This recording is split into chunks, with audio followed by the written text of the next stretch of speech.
Hey guys, तो कैसे हो आप लोग। आज मैं आपके लिए लेके आया हूँ एक बहुत ही अच्छा हॉरर थ्रिलर मूवी मैनिएक। 2012 में रिलीज हुआ। इस मूवी को डायरेक्ट किए थे फ्रैंक खालपून और IMDb में इसे मिला है 6.1 आउट ऑफ 10 एंड 53% लोगों ने इसे रोटेन टोमेटोस में पसंद करते हैं। तो बिना किसी देर के चलिए शुरू करते हैं मूवी की एक्सप्लेनेशन को। इस मूवी में हम फ्रैंक जीटो नाम का एक लड़के को देखते हैं जो कि एक सीरियल किलर होता है बहुत सारी खूबसूरत लड़कियों का। दोस्तों, फ्रैंक जब भी कोई खूबसूरत लड़की को देखता है तो वो खुद को रोक नहीं पाता है। वैसे ही मूवी की शुरुआत में हम देखते हैं फ्रैंक अपना कार पे बैठ के एक खूबसूरत लड़की को देखता है जो कि अपने दोस्तों के साथ रोड साइड पे खड़ी हुई थी। जब उसकी दोस्तों ने वहाँ से चले जाते हैं वो अकेली अपनी अपार्टमेंट में जाने लगती है और फिर फ्रैंक उसकी पीछा करते हुए वहाँ पे पहुँच जाता है। अपना प्री प्लान के हिसाब से वो उस अपार्टमेंट की बिजली काट देता है। फिर उस लड़की के पास जाके उसको बोलता है तुम दिखने में बहुत खूबसूरत हो। पर वो लड़की को ये बात अजीब लगता है और वो डर के मारे चिल्लाने लगता है और तभी फ्रैंक उसकी गले में चाकू घुसा के उसे मार देता है। उसके बाद फ्रैंक उस लड़की की स्काल्प काट के अपना घर ले जाता है। दोस्तों, अगली सीन में हम देखते हैं फ्रैंक के घर में बहुत सारे मैनिक्विन्स रखा हुआ होता है। दोस्तों, मैनिक्विन्स वो डमी को कहा जाता है जिसे यूज करके क्लॉथ स्टोर पे गारमेंट्स को शो कराने के लिए रखा जाता है। फ्रैंक को मैनिक्विन्स बनाना बहुत ज्यादा पसंद था, इसीलिए उसके घर में बहुत सारे मैनिक्विन्स रखे हुए थे और वो लड़कियों को कत्ल करके उनका स्काल्प ला के इन्हीं मैनिक्विन्स को डेकोरेट करता था। फिर मूवी की अगले सीन में हम देखते हैं फ्रैंक एक डेटिंग साइट पे लूसी नाम का एक लड़की से मिलता है और फिर दोनों डेटिंग के तौर पर एक रेस्टोरेंट पर मिलते हैं। जब दोनों बैठ के टेबल पे बात कर रहे होते हैं तब फ्रैंक इमेजिन करता है कि वो लूसी की सर को काट के स्काल्प अलग कर रहा है और लूसी की सर से ब्लीडिंग होने लगता है और वहाँ पे बैठे हुए और दूसरे लोगों ने उसकी तरफ देख रहे हैं।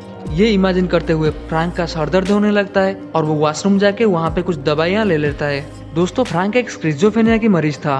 उसके बाद दोनों लूसी के घर पे जाते हैं और लूसी वहाँ पे उसको सेड्यूस करने लगती है, लेकिन फ्रैंक को असल में ये सब कुछ नहीं चाहिए था, इसीलिए वो उसे रोकने की कोशिश करता है। लेकिन लूसी को तो फ्रैंक के मकसद के बारे में कुछ भी नहीं पता था, इसीलिए फ्रैंक की मना करने के बावजूद भी वो उसे सेड्यूस करना बंद नहीं करती है। फिर हम देखते हैं कि फ्रैंक लूसी की गला घोट के उसे मार देता है और वो उसकी स्काल्प को लेके अपने घर पे एक डमी पे लगाता है। उसे लगता है कि लूसी अभी भी जिंदा है और वो लूसी की डमी को और वहाँ पे दूसरे सारे डमी से इंट्रोड्यूस कराता है क्योंकि उसे लगता है कि ये सारे मैनिक्विन्स जिंदा हैं। और वो हर बार की तरह एक लड़की को मारने के बाद बहुत ज्यादा गुस्सा हो जाता है और इस बार गुस्सा होके वो अपना आईना तोड़ देता है। और उसी वक्त उसे याद आता है कि जब वो बहुत ज्यादा छोटा था कैसे अपनी माँ की बाल को वो संवारता था और उसकी माँ उसे बहुत ज्यादा प्यार करती थी। अगले दिन सुबह फ्रैंक देखता है कि उसकी दुकान के बाहर एक लड़की एक कैमरा पे उसकी बनाए हुए मैनिक्विन्स की फोटो खींच रही होती है। फिर हम देखते हैं कि उस लड़की को फ्रैंक अपनी दुकान के अंदर बुला लेती है और सारे मैनिक्विन्स को दिखाने के लिए और वो इतनी सारी खूबसूरत सी मैनिक्विन्स को देख के बहुत ज्यादा खुश हो जाता है और बोलती है कि मुझे एक एग्जीबिशन के लिए फोटोज चाहिए। क्योंकि आना को फ्रैंक का काम अच्छा लगता है इसीलिए वो उसे अपनी कॉन्टैक्ट डिटेल्स दे जाती है। पहली नजर में ही फ्रैंक को आना बहुत ज्यादा पसंद आ जाती है और वो जाने के बाद फ्रैंक बैठ के कुछ देर तक उसके बारे में सोचता रहता है और वो उसके बाद निकल जाता है अपना अगला शिकार ढूंढने के लिए। पर उसे रोड साइड पे जितनी भी लड़कियां दिखते हैं उनमें से उसे कोई भी पसंद नहीं आता है। रात को कॉन्सर्ट पे उसका नजर एक खूबसूरत सी डांसर के ऊपर पड़ता है। वो उसको फॉलो करते हुए उसके ग्रीन रूम तक पहुंच जाता है और वो उस लड़की को कपड़े चेंज करते हुए देखता है। फिर उसे फॉलो करते हुए उसके पीछे पीछे मेट्रो में भी चढ़ जाता है। जब उस लड़की को महसूस होने लगता है कि फ्रैंक उसको फॉलो कर रहा है तो वो मेट्रो से निकल के भागने लगती है। फ्रैंक भी उसकी पीछा करते हुए उसको मार देता है और उसकी स्काल्प निकाल के घर ले जाता है। अगले दिन फिर से आना उसकी स्टोर में आती है और फ्रैंक को मैनिक्विन्स बनाते हुए देख के उसकी फोटो लेते वक्त बोलती है कि मुझे अपनी एग्जीबिशन के लिए कुछ मैनिक्विन्स चाहिए, अगर तुम्हारा इजाजत हो तो मैं यहाँ से लेना चाहूंगा। और फ्रैंक उसे लेने की परमिशन दे देता है। फिर मूवी के अगले कुछ सीन्स पे हम देखते हैं आना और फ्रैंक दोनों एक दूसरे के करीब जाते हुए बाहर आउटिंग के लिए घूमने जाते हैं और फ्रैंक आना को एक प्यार की नजर से देखने लगता है। एक रात को फ्रैंक अपना कुछ खूबसूरत सी मैनिक्विन्स के साथ बेड पे लेटते हुए टीवी पे न्यूज देख रहा होता है जहाँ पे शहर पे हो रहा मर्डर्स के बारे में न्यूज चल रहा होता है। तभी फ्रैंक अपना अतीत के बारे में याद करने लगता है और वो याद करने लगता है कि कैसे उसकी फादर के डेथ के बाद उसकी माँ एक प्रोस्टिट्यूट बन गई थी और वो दूसरे लोगों को घर पे बुला के नन्हा सा फ्रैंक के सामने उन लोगों के साथ इंटीमेट होती थी। फ्रैंक ये सारा सब कुछ याद करके खुद ब खुद परेशान होते हुए दिखता है और वो आना को आउटिंग के लिए बुलाता है। अगले दिन आना और फ्रैंक दोनों मिलके थिएटर पे एक मूवी देखने के लिए जाते हैं और वहाँ पे आना को फ्रैंक चुपके से घूर रहा होता है और आना उसे मूवी देखने के लिए बोलता है। फिर जब दोनों मूवी खत्म करके थिएटर से बाहर आते हैं तब आना को किसी का कॉल आता है और फ्रैंक उसे पूछता है कि ये किसका कॉल था, और आना उसे बोलती है कि ये मेरा बॉयफ्रेंड का कॉल था जो कि मुझे मिलने आ रहा है। और आना से ये सुन के फ्रैंक बहुत ज्यादा दुखी हो जाता है। आना उसकी बॉयफ्रेंड से अपना दोस्त फ्रैंक को मिलवाना चाहती थी, लेकिन फ्रैंक उसे मिलने के लिए मना कर देता है।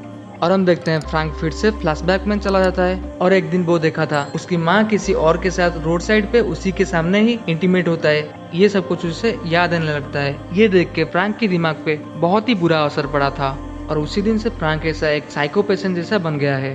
और अगले दिन सुबह आना के एग्जीबिशन पे फ्रैंक पहुंच जाता है और फ्रैंक को देख के आना बहुत ज्यादा खुश हो जाती है क्योंकि दोनों का रुचि एक ही काम मैनीक्विन्स बनाने पे है।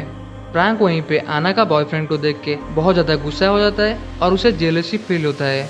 और एग्जीबिशन के बाहर फ्रैंक आना की मेंटर के साथ मिलता है जो कि उसे बोलती है कि उसका बनाया हुआ मैनीक्विन्स उसे बहुत ज्यादा पसंद आया। लेकिन हम देखते हैं फ्रैंक का ध्यान बिल्कुल भी उस लड़की की बातों पे नहीं था। वो शुरुआत से ही उसकी खूबसूरत सी बालों को घूर रहा था और वो इमेजिन करने लगता है कि ये उसकी माँ है जो कि वेश बदल के उसके पास आया है। फिर वो उस लेडी को फॉलो करते हुए उसके घर तक पहुंच जाता है। जब वो लेडी अपनी बाथटब में नहा रही होती है तब फ्रैंक उसके ऊपर हमला करके उसको भी मार डालता है और उसकी भी स्काल्प काट के वो अपना घर ले जाता है एक मैनीक्विन को डेकोरेट करने के लिए। अगले दिन फिर वो आना को अपनी मैनीक्विन्स रिटर्न करने के लिए कॉल करता है, लेकिन आना उसे बोलती है कि उसकी मेंटर का मर्डर होने की वजह से पुलिस उसको भी पूछताछ कर रही है, इसीलिए वो अभी बहुत ज्यादा टेंशन में है। फिर फ्रैंक आना से ये सुन के बोलता है कि तुम्हें टेंशन लेने की कोई जरूरत नहीं है, मैं अभी के अभी तुम्हारे घर पे आ रहा हूँ। फ्रैंक जब आना के घर पे पहुँचता है तो वो उसकी एक पड़ोसी मार्टिन को उसके घर पे देखता है। फिर मार्टिन उन दोनों को अकेला छोड़ के वहाँ से चला जाता है। फिर फ्रैंक आना को पूछता है कि अब तुम्हारा बॉयफ्रेंड कहाँ पे है, और उसका जवाब देते हुए आना बोलती है कि उसकी ये पुलिस वाले चक्कर को देख के उसका बॉयफ्रेंड उसे छोड़ के यहाँ से चला गया है। और फिर आना बोलती है कि कल रात को मुझे अपनी मेंटर के साथ रहना चाहिए था, मैं अपनी मेंटर के साथ रहती तो पिछली रात उनका मर्डर नहीं होता। वो आना को समझाते हुए बोलता है कि इस वक्त शहर पे जितना भी मर्डर्स हो रहे हैं उन सारा का सारा मर्डर्स का जिम्मेदार वो खुद को नहीं ठहरा सकती, और वो उसको हेल्प करते हुए उसकी बैक मसाज कर देता है। वो आना से ये भी बोलती है कि पूरा का पूरा इंसान की बॉडी में बाल ही ऐसा एक चीज है जो कि कभी भी नहीं सड़ता है। और आना जब उसकी बात सुन के रोने लगती है तब फ्रैंक उसको बोलता है कि उसकी मेंटर तो यहाँ से सिर्फ 3 ब्लॉक दूर थी, तो वो उसको मदद के लिए क्यों नहीं बुलाई। आना फ्रैंक से ये सुन के उसे डाउट करने लगता है और उसे लगता है कि उसकी मेंटर का मर्डर फ्रैंक नहीं किया है। फिर वो एक चाकू उठा के फ्रैंक की तरफ दिखाते हुए बोलती है कि वो यहाँ से चला जाए वरना वो पुलिस को कॉल करेगी। फिर फ्रैंक उसे समझाने की कोशिश करता है लेकिन वो नहीं समझती है क्योंकि उसे पता चल चुका था कि असली गुनहगार तो फ्रैंक ही है। फिर हम देखते हैं कि दोनों के बीच में हाथापाई हो जाता है। फिर आना एक रूम के अंदर जाके छिप जाती है और वो मार्टिन को जोर से आवाज भी देने लगता है। जब मार्टिन उसकी चीखने चिल्लाने की आवाज सुन के वहाँ पे पहुँचता है तब फ्रैंक एक धारदार हथियार के जरिए मार्टिन को जख्मी कर देता है और आना को उस रूम से निकलने के लिए बोलता है। तभी मार्टिन उसके ऊपर दोबारा हमला करता है तो फ्रैंक उसे जान से मार डालता है। फिर फ्रैंक दरवाजा तोड़ के जब रूम के अंदर दाखिल होता है आना का गला दबा के उसे बेहोश कर देता है। जब आना को होश आ जाती है वो फ्रैंक से दूर भागने लगती है, उसकी तरफ आते हुए एक गाड़ी को रोक के उसके अंदर बैठ जाती है। और फिर हम देखते हैं कि वो कार फ्रैंक को धक्का देने के बाद एक्सीडेंट हो जाती है। फिर आना और उस कार के ड्राइवर बहुत ज्यादा जख्मी हालत में वहीं पे पड़े हुए होते हैं। और फिर फ्रैंक आना के पास आके उसे बोलता है कि मैं तुम्हें बहुत ज्यादा प्यार करता हूँ और हमेशा मैं तुमको अपना पास रखना चाहता हूँ। और ये बोल के वो आना की स्काल्प काट के जख्मी हालत में उसका घर ले जाता है। और आखिर में हम देखते हैं उसी स्काल्प को वो एक मैनीक्विन्स के ऊपर रख के उसे आना की तरह डेकोरेट करके उसे शादी करता है। वो खुद का शरीर को नोच नोच के एक जख्मी मैनीक्विन्स बना देता है और उसके बाद फ्रैंक का भी मौत हो जाता है। और दोस्तों मूवी के आखिरी भाग में हम देखते हैं फ्रैंक के घर पे स्वॉट टीम पहुंच जाता है और यहीं पे मूवी का एंडिंग भी हो जाता है। तो दोस्तों आपको ये मूवी कैसा लगा आप मुझे नीचे कमेंट करके बताइए और इस वीडियो को लाइक करिए और ऐसे ही हमारे चैनल के साथ जुड़े रहने के लिए हमारे चैनल को सब्सक्राइब करिए। चलिए मिलते हैं अगले वीडियो में। Thanks for watching guys, bye bye.